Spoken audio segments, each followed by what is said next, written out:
नमस्कार, मी प्राची घाणेकर.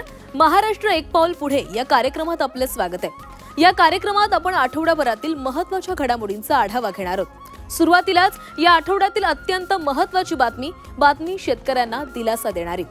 राज्य सरकारकडून अतिवृष्टी नुकसानग्रस्तांना मदत करण्यात येणार आहे. सरकार शेतकऱ्यांच्या पाठीशी कायम असेल असा विश्वास मुख्यमंत्री देवेंद्र फडणवीस यांनी व्यक्त केला आहे. ज्या शेतकऱ्यांचं नुकसान या अतिवृष्टीमध्ये झालंय त्यांना सर्वांना तात्काळ मदत ही राज्य सरकारच्या वतीने देण्यात येईल आणि मराठवाड्यातल्या अतिवृष्टीग्रस्त शेतकरी असेल किंवा गावकरी असेल त्याच्या पाठीशी हे सरकार निश्चितपणे उभं राहील हा विश्वास या निमित्ताने मी देऊ इच्छितो.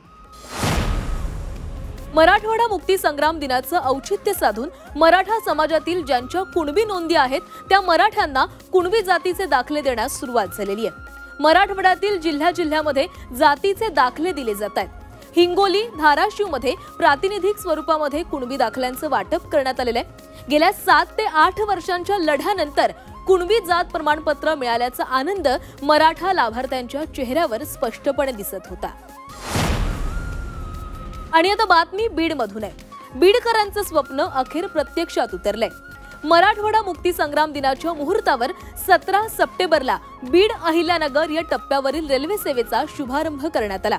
गेल्या अनेक वर्षांपासून हा रेल्वे मार्ग रखडलेला होता.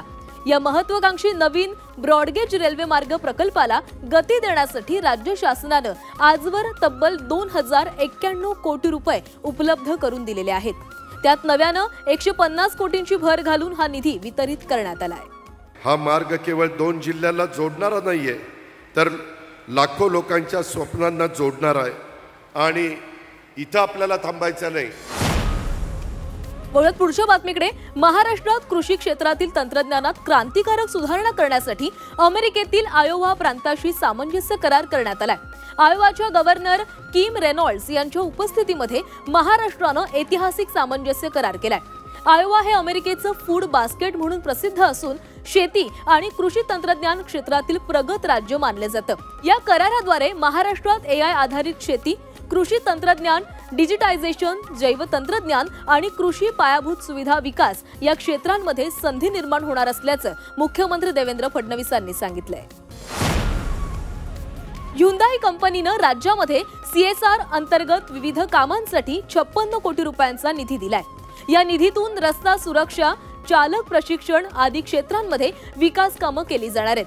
कंपनीनं राज्यामध्ये वाहन उद्योगामध्ये अधिकाधिक गुंतवणूक करत रोजगार निर्मितीमध्ये वाढ करावी असं आवाहन मुख्यमंत्री देवेंद्र फडणवीस यांनी केलंय.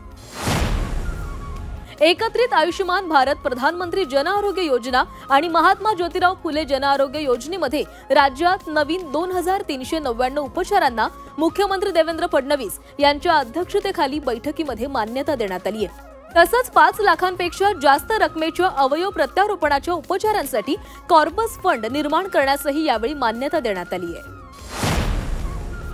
राज्यातील पर्यटन स्थळांचा प्रवासी छायाचित्रणांच्या माध्यमातून प्रचार व प्रसिद्धीसाठी तुमच्या नजरेतून महाराष्ट्रातील पर्यटन स्थळं या उपक्रमात प्रवासी छायाचित्रकारांनी घेतलेल्या छायाचित्रांमधील निवडक छायाचित्रातील प्रथम विजेत्याला 5 लाख रुपयांचं पारितोषिक देण्यात येणार आहे. या उपक्रमात जास्तीत जास्त पर्यटन प्रेमींनी सहभाग घ्यावा यासाठी प्रथम विजेत्याला 2.5 लाखांऐवजी 5 लाख रुपयांचं पारितोषिक देण्यात येईल. या उपक्रमात प्रवाशांनी घेतलेली निवडक छायाचित्र photo of the day, photo of the month, photo of the year या श्रेणीमध्ये विभागणी करून समाज माध्यमांवर प्रसिद्ध करण्यात येतील. याचबरोबर अनेक आकर्षक पारितोषिकं देखील दिली जाणार आहेत.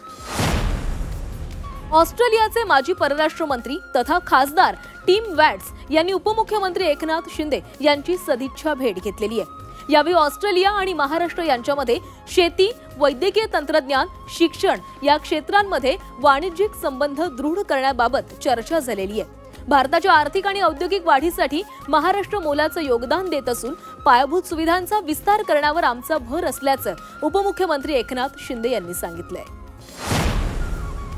आणि आठवड्याभरातील महत्त्वाच्या बातम्यांनंतर आता वेळ झाली इथेच थांबण्याची. पाहत रहा झी 24 तास.